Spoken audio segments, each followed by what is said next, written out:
Earl. Hey, Vinny.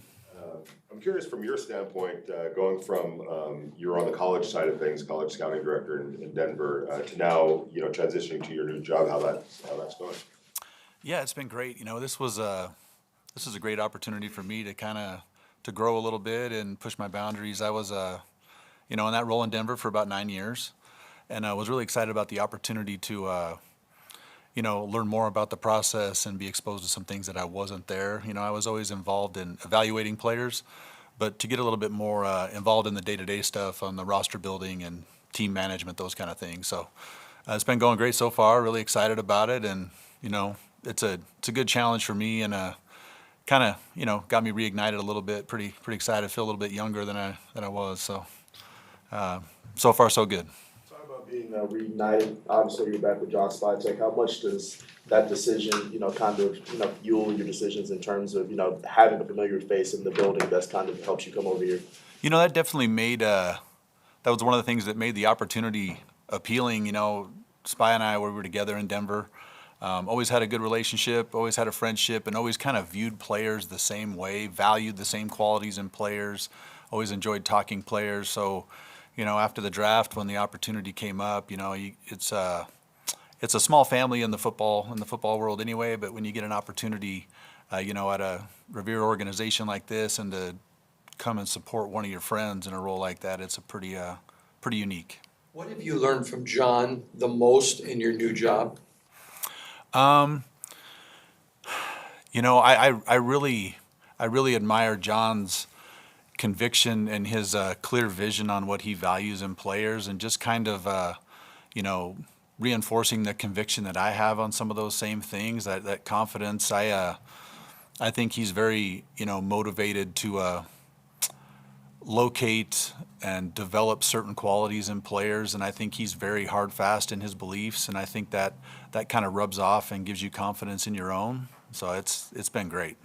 Brian Q. Myers from Radio Nation Radio 920. What is the collaboration like, especially this time of year when you're getting ready down to roster cut downs between you, Spy Tech, Pete Carroll, just that collaboration? Yeah, it's been very collaborative so far. Coach Carroll and Spy, they talk daily on everything. We have meetings where everyone is encouraged to kind of share their views. We watch the practice film together as a personnel staff. We have conversations.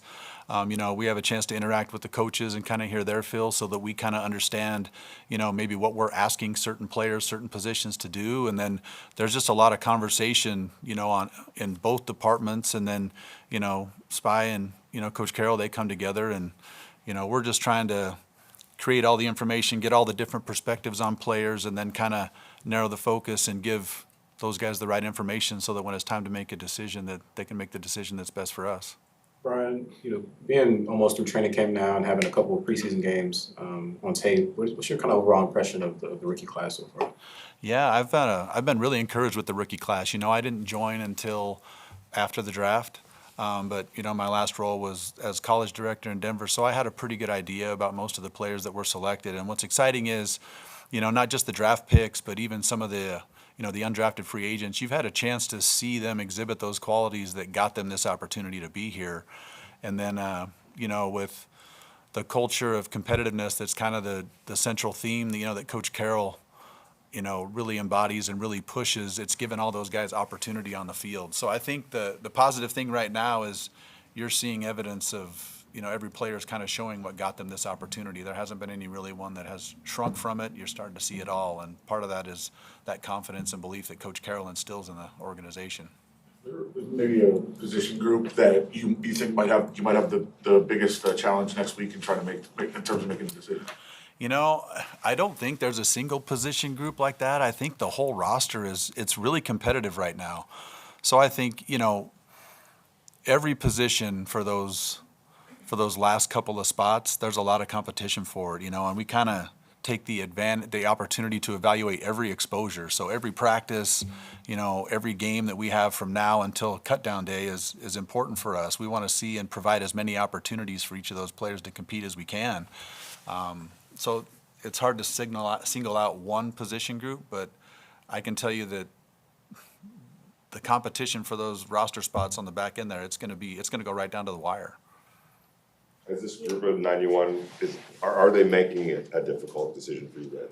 Yeah, there's always going to be difficult decisions, but this group has been, and we're still, we're in year one here, with Coach Carroll and with Spy, and we're still kind of learning each other and the philosophies and those kind of things. So I think, as the players are learning what they're being asked to do, we're learning what they're being asked to do, and we're all learning each other. So that adds a little something to it. But what I really appreciate, what makes it easier to have these evaluations is, you guys have been out to practice. Our practice tempo and everything it's great. It's a very competitive atmosphere. So that makes our job a little bit easier when we're trying to evaluate these guys. When you're roster building, how difficult is it when you're looking at two guys and one may be better for today, but one may be better down the road? Thinking about this year, obviously, but having an eye on the future. Yeah, sometimes it's difficult to balance that, what's their projected ceiling versus where they are right now. But I think you have to, you have to constantly eval everyone day by day. Like you take every practice, and you'll have a wide vision and a narrow vision of the player, right?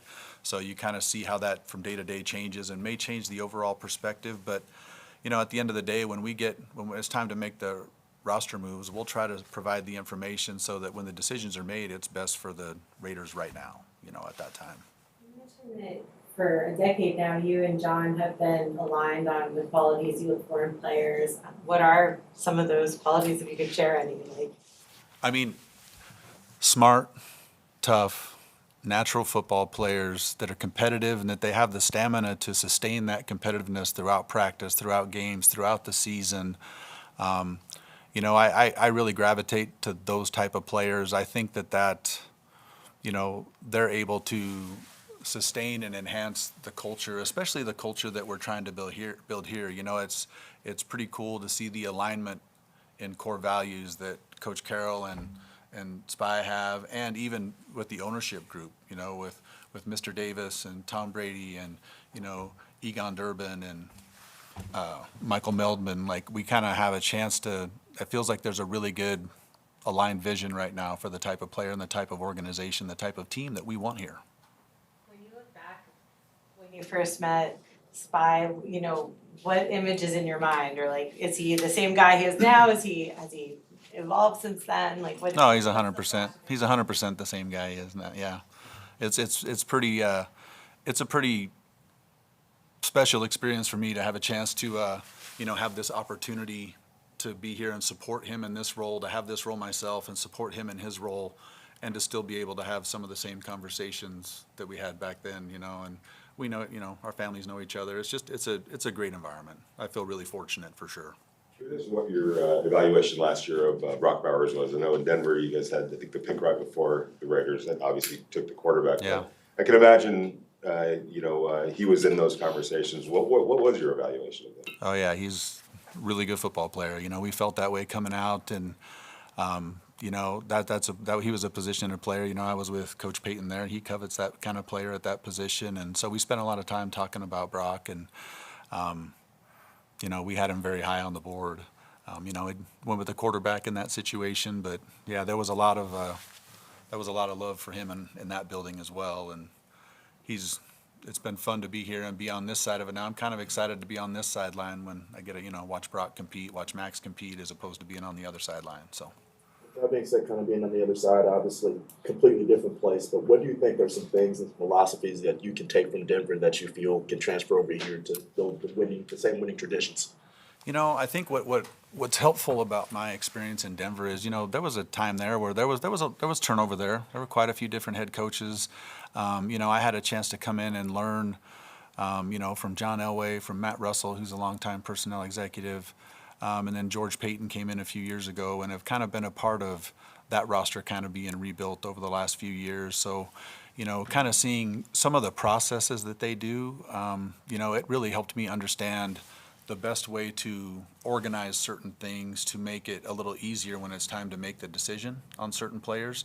So I think the exposure I've had to some of those processes and how they're done is kind of what I'm trying to help right now with, working closely with Brandon Hunt and Ben Chester and Brandon Jurgen and Anthony Patch, the rest of the personnel department, so that, Spy's got a big job. He's got a lot going on, and we want to make sure that we have everything organized and have strong opinions on things so that we can present it to him in a way that can make the process as efficient as possible. And I think having gone through kind of those roster transitions in Denver, it exposed me to a couple different philosophies and a couple different styles. So kind of able to create some thoughts on that and then kind of put that together with everybody's experiences that they've had. Because we've got a pretty diverse amount of experience in our personnel office right now, that guys have been in a lot of different places that have had a lot of success. So we kind of spent a lot of the off season putting that process together, trying to find our process that worked best for us. And that's probably what I took the most from there, yeah.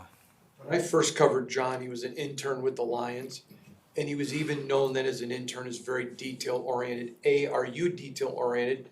And B, if you are or working for one who is, how much information literally, because he was known as just a massive consumer of it, is that in learning to do that?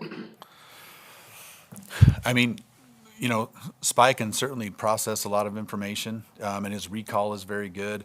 I'm a very detailed person. I'm a note taker. I'm a schedule maker.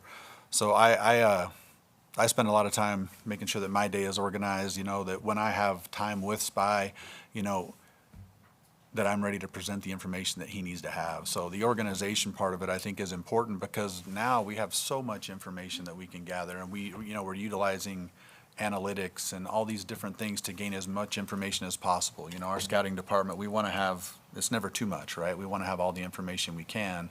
Then it's up for us to kind of filter it down and put it in a presentable fashion so that we can get the important bits of information to them. We talk about the evaluations of looking at your own roster, but there's also 31 other teams that are going to be cutting down rosters as well. How do you kind of not spread it too thin, but be able to evaluate who's out there available as well? Yeah, we have a process for that. Again, Brandon Hunt and Ben Chester and the pro staff, we kind of break up the teams, and everybody's assigned different teams, and we've got an eye on all those preseason games as they come in, and constantly kind of monitoring all those situations, because our goal is to put the best roster we can. So we're going to explore every option there is. Starts with knowing our roster first to understand where our strengths and deficiencies are, or where we think we can get better. But I was taught early in my career that the most important evaluation is self-evaluation. So we start here, we spend a lot of our time here, but we also exhaust every resource we can to kind of see what we think potentially could be available. Is there any, real quick follow-up, is there any kind of emphasis on maybe looking at a team where you feel like, hey, they draft really well? They always bring in really talented players. Let's focus in on them to see who they might let go. Yeah, I mean, we try to spend, we focus the same amount of detail on every potential claim or every roster. But naturally you recognize there's certain teams that maybe you agree with their philosophy or it aligns a little closer with what yours is. And some teams are deeper than others, so you have ideas on that. But it's all kind of speculation right now because a lot of things happen. Even in this last week of the preseason, things change quickly. So we kind of have to keep that focus wide right now to make sure we're kind of collecting everything, and it'll start to focus up and narrow as the weekend goes on. Kind of talking about analytics there, and compiling all that data. How do you go about marrying that with the good old fashioned eye test of trusting what you see? What's that balance like between putting those together? Yeah, I think so I coached for a while, and analytics wasn't as big of a part of it then when I was doing that. So naturally I was always kind of an eye test guy, but there's so much information available, and it's so much more efficiently evaluated, and the applications for it are almost endless. We've got a great team upstairs. They go through so much information that it would take us, days to do, and they do it in minutes, and then really refine the presentation. So I think the analytics stuff, one, it's great for maybe identifying people that maybe are undervalued. It's also great for, it is a collaborative process here. There's a lot of conversation about player. It also is great about creating conversations on players that maybe we go over too quickly. And identifying targets that maybe we're not focusing on enough. So it's just another piece of that puzzle. I would say that that's something in the last several years that I've really grown to appreciate, and it can be a valuable tool, absolutely. What have been your impressions of the current state of the cornerback room?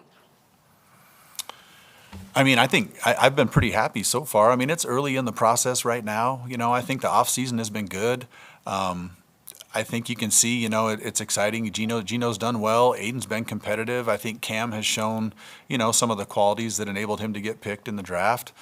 I think, you know, that competition, like every other position room, you know, we're evaluating every day. Oh, my bad, I mean cornerbacks. Oh, cornerback. Yeah, my bad. I mean, it's kind of the same. That room is very competitive as well. I mean, I would say, you know, you look at across our team, almost every position, you know, there's hotly contested battles. I think the cornerback room is one of those rooms where, you know, we're trying to find the right mix right now, but there's a lot of players in there that are playing well. I think it's been very competitive.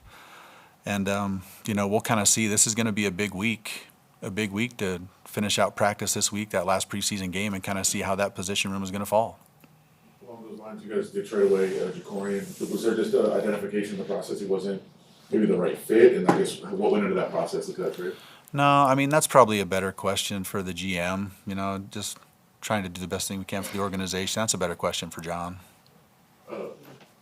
Pete Carroll made 284 transactions his first year in Seattle as he kind of redid the roster. I don't think anybody expects that many here, but is that exciting for you and your staff, or is that more like a headache of, man, that's every day that's something else going on? No, I think it's, you know, to have the willingness, you know, to just constantly be looking for ways to improve and create competition, and, you know, if it's necessary, yeah, I'm all in on that. You know, now if we don't feel there's a way to continually bring in competition or improve the roster that way, I mean, that's pretty wild, though. That's a big number. But, you know, we're going to be ready to do whatever it takes to kind of keep that culture going and keep the competitiveness going and try to find the best fit we can here. This might be a silly question, but you talked about just the volume and efficiency of information these days. Like, when you look back early in your career, are there any things that stick out in terms of the most inefficient processes? Like, were you carrying thumb drives and losing them? Like, I don't know, just what do you remember about? Oh, no, my first year scouting, I mean, I was carrying around a big 3-ring binder full of papers, you know, and it's a lot more efficient now. Now you got, you know, your iPad with OneNote on it or whatever system you use, and it's a lot easier, a lot more efficient, and, you know, it's easier to find information from the past that you have. You don't have to go through boxes. You know, we just moved, and you know, my wife's not super thrilled about the boxes of VHS tapes and old notebooks I have from coaching and early scouting. So yeah, the efficiency it's nice now. The technology's helped a lot. I'm not always a big fan of the technology, but yeah, it's helpful for sure. You were discussing analytics, and you know, as you've gone through the process, more and more people have embraced it, and others have, you know, there are people that still don't fully buy in. And that, like, how much of, as you go into a new place, is it determining like how much people want to know about it, how much people want to hear about it, how receptive they are? Like, is there a balance of just trying to determine how much to really use them and how much to let people know what you're learning from them? That's probably more of a, you know, personal preference, organization, or, you know, department to department. I just feel like, you know, like we were saying earlier, the more information, the better. And there's, you know, if it's out there, why not utilize it? You know, now I think some teams are better than others as far as, you know, not just collecting the information, but then how do we disseminate it and organize it and present it in a certain way. But I think, to me, you know, the way the world is now and the way it's probably always been, you got to have that constant growth mindset of looking to take advantage of whatever can be there. And, you know, I've learned a lot about about analytics in the last few years, to where it wasn't something I was exposed to. And, you know, the value of it is commensurate with how much effort you want to put into it and learn about it. Like, you can get a lot of value from it for sure. So I think it's probably more of a preference, but I think you got to be at the forefront of it or you're going to fall behind. All right. Thank you, guys.